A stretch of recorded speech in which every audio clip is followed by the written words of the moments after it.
They pulled Stitch's head off, the worst party I ever attended as a party princess. Last year, I was briefly employed as a party princess. I worked for a small company. It was mostly one woman, but she had a lot of young girls that she would bring in when she needed someone to play a second or third character.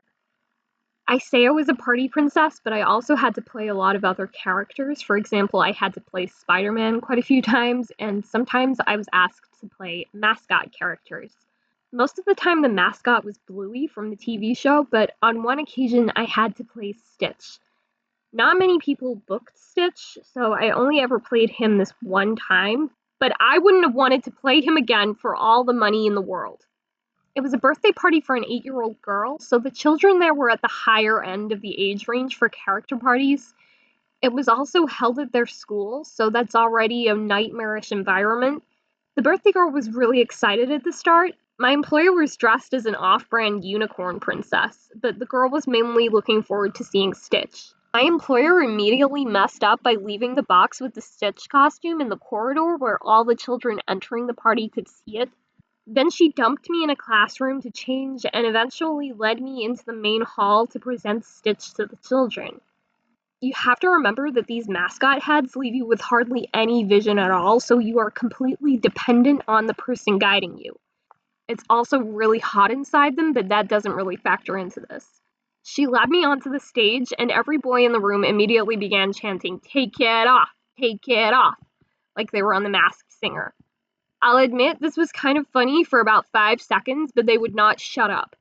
They were 8-year-old boys, so I don't know what I expected. The company owner told them that she might let them see me take the mask off later, so it should all have been fine. But when we were playing party games, the children kept coming up to me and trying to grab me.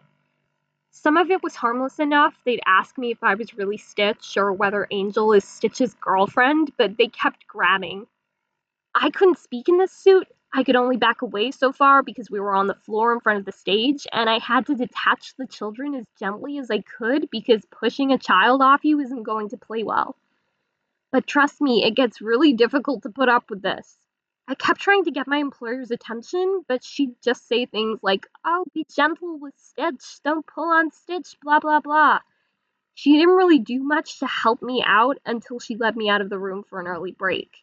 I was already used to children getting pretty violent with Spider-Man, and you'd think it would be okay because they're smaller than you, they can't hit as hard, but when there are so many of them and you're not allowed to physically defend yourself at all, you just turn into a punching bag.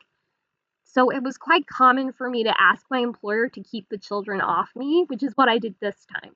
When I took a break, I had to duck behind a piece of furniture because the classroom had loads of internal windows and the kids were trying to look in through them. When I went back into the hall later, my employer told me to join the children in a conga line. And this is when things started to get really difficult because the children just swarmed on me. They were grabbing me from all angles, and some of them started grabbing the mascot head. They were still chanting, "Take it off," and actively trying to pull the mask off.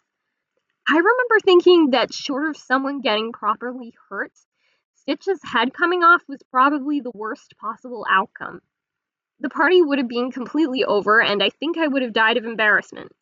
So I had to stop trying to block the kids' hands and just grab onto the bottom of the mask and hold on for dear life. I was just being attacked by people I could barely even see, and despite there being plenty of adults there to stop it, most of them just watched.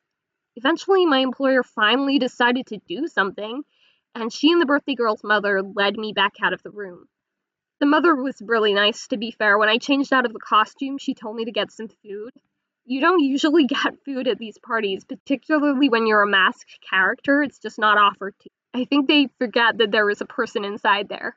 Unfortunately, the children worked out who I was out of character and kept bothering me. By the time my employer brought me back in to take some photos in costume at the end, the kids were still chanting and the birthday girl was in tears. It's the only party I've done where I actually felt like I'd ruined the child's birthday. We absolutely failed that day. I mean, you're supposed to make their birthday better, not worse. They paid for that experience. I distinctly remember waving at one boy who was significantly younger than most of them. He just looked right at me, sneered, and said, "I know you're fake." So, yeah, The worst party I did as a character performer. It was just one bad thing after another. The title is kind of clickbait because I did manage to hold on to the mask, but the kids were fighting me to try to get it off, and they saw me out of character anyway. To be honest, I'm just trying to capitalize on the Lilo and Stitch remake. Party princessing sounds glamorous until you're being mauled while wearing a giant Stitch mask. If anyone is interested in the story, there is definitely more where it came from. Okay, bye!